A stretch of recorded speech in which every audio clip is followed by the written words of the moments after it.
Bonsoir, je vous présente Jean-Claude. Il a 63 ans. Nous le rencontrons en août 2016. Il fait beau, chaud, les rues sont animées, c'est assez agréable. Et c'est une amie qui nous l'a présenté. Jean-Claude, il habite depuis 30 ans rue de Meaux. Enfin plutôt dans la rue. Parce que Jean-Claude, il est sans abri. Il a vu les enfants de ce quartier devenir grands, il a apprécié, il a beaucoup de voisins, c'est un peu une icône. Il s'est construit un petit chez lui. Il a son barbecue, son lit, son chien Rocky 2. Quand on vient le voir, il sort une table, des chaises, les déplie et il nous propose à boire. Quand on l'a rencontré, on lui a proposé de réaliser son portrait. Et on lui a demandé ce qu'il aimerait pour aller mieux. Et il nous a dit un yacht. C'est un peu compliqué. Alors il aimerait une canne à pêche pour aller au canal Saint-Martin et moins s'ennuyer. Parce que quand on est dans la rue, le temps passe lentement, très lentement, trop lentement. Jean-Claude n'est plus acteur, il est spectateur. Il voit le temps passer sans rien pouvoir y faire. Il subit plus le temps qu'il n'en profite. Quelques semaines plus tard, on reçoit de Gironde une canne à pêche, du Tarn une boîte de pêche, des chaussettes, une parka, un téléphone, une radio. Et Jean-Claude, il est super heureux, parce qu'il a été considéré. Le problème, c'est que les semaines passent et que Jean-Claude, il est toujours dans la rue. Il y a une vague de froid qui s'abat en France, quelques flocons apparaissent, Jean-Claude est malade, on est très inquiet. En plus, la mairie, elle veut le virer de son bout de trottoir. Et lui, il n'a plus trop la force pour aller 10 mètres plus loin. Alors on doit réagir, on doit agir. Et on a une belle idée. On pourrait collecter 2000 € pour que les associations prennent le relais. C'est plutôt osé. On lance la cagnotte. Et au bout de 3 jours, c'est 5000 € collectés auprès de 250 personnes. Ce qui est très intéressant là-dedans, c'est que quand on a appris la nouvelle à Jean-Claude, il n'y croyait pas. Il pensait que c'était une blague. Donc nous, on était très heureux. Un matin, on est venu le chercher. On a pris une voiture et on l'a emmené dans son camping. On a fait les courses avec lui. On lui a acheté une télévision pour qu'il ne s'ennuie pas. Et son chien l'a rejoint une semaine plus tard dans son mobil-home. Jean-Claude était heureux. Il allait mieux. Depuis, il a été durablement relogé par Emmaüs. Il a un studio. Il a diminué sa consommation de cigarettes et il a complètement arrêté de boire après 30 ans de rue. Ces histoires, ce nous, c'est Sansa, média d'impact que j'ai fondé en 2013 à 18 ans. Sansa pour sans-abri, sans argent, sans amitié, sans affection, sans amour, sans attention, mais avec des histoires, de l'espoir, de l'humour, des émotions, de la résilience. Ce qui est intéressant avec l'histoire de Jean-Claude, pour y revenir, c'est que ce n'est pas cet argent collecté qui a permis de l'aider finalement. C'est parce que vous l'avez considéré, parce que vous avez lu son histoire, parce que vous l'avez découvert. Et on demande à nos journalistes de prendre ce temps d'aller à la rencontre des personnes, de ces invisibles, de discuter avec eux, de les écouter. Ce qui est aussi intéressant, c'est qu'on est dans une société extrêmement complexe et on a pour objectif de rendre visibles les invisibles. On discute, on parle, on utilise les réseaux sociaux comme des catalyseurs d'histoire pour fédérer une communauté. On les engage à agir à travers un journalisme de qualité, et ils sont plus de 20 000. D'ailleurs, toutes nos histoires, ce sont des saisons. Qu'est-ce que c'est? C'est-à-dire que pendant 2 mois, on va parler d'une problématique et on va la creuser, on va la fouiller pour vous la faire découvrir. Mais Sansa, c'est pas venu par hasard. Ce média, il est vraiment né d'une volonté de lutter contre les préjugés et les stéréotypes, contre les invisibles, contre les exclus. J'ai personnellement subi l'exclusion dans ma scolarité.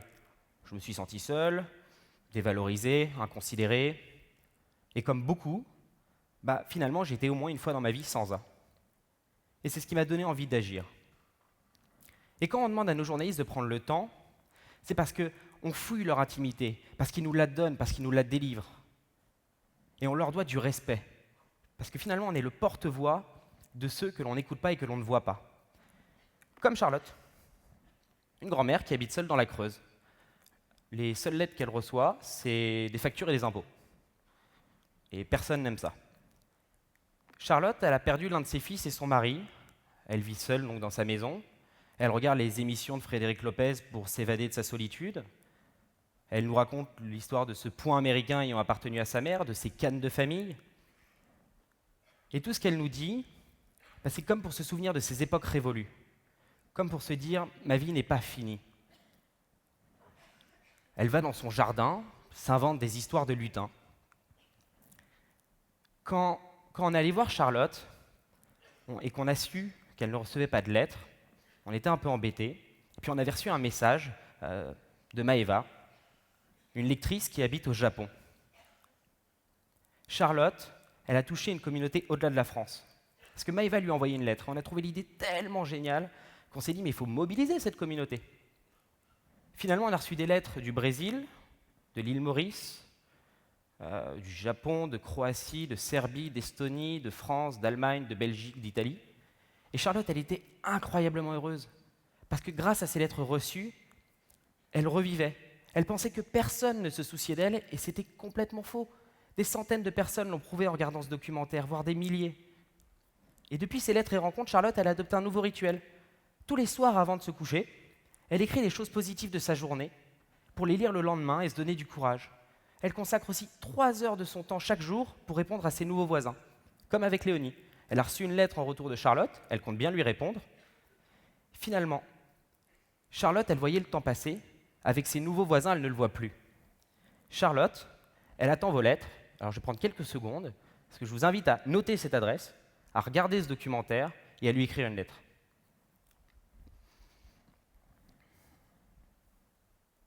Le temps qui passe lentement, l'ennui, la solitude, beaucoup les connaissent, comme Eric. Il a passé 18 ans en prison. Quand il est sorti, il a pris quelques secondes pour regarder ce ciel, parce qu'il l'avait oublié, ce paysage. Quand il est sorti, c'était l'époque des euros. Quand il est rentré en prison, c'était l'époque des francs. Et il le dit lui-même, quand la société avance sans vous, la perception de la réalité est bien différente. Quand il est également sorti, il nous a dit « mais tu sais, moi je dois mettre aux mails aux ordinateurs, c'est super compliqué ». Et dans cette histoire, c'est qu'on pense que Eric il est sorti et qu'il n'avait rien. Non, il avait un projet de vie, il avait un rêve, une envie. En prison, il n'avait pas baissé les bras. Il conservait dans sa cellule des dossiers, il a même entamé 14 procédures contre les fouilles au corps pour les remplacer par des portails électroniques. Et il a gagné, il a réussi. Il a aussi permis à des détenus de s'en sortir après la prison. Il ne savait pas lire ni écrire, Jean-Marie. Eh bien, il l'a aidé à construire un dossier pour un contrat de professionnalisation, puis un CDD, et enfin un CDI dans une mairie.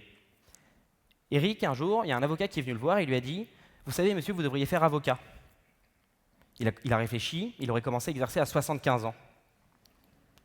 Alors finalement, il a décidé de devenir assistant juridique. Eric, il a trouvé un sens à sa vie, aider les autres. Et j'ai moi-même décidé d'aider les autres, les personnes sans abri, les personnes âgées, les personnes qui sortent de prison. Nous avons tous des angoisses, des peurs, et on peut tous les réparer.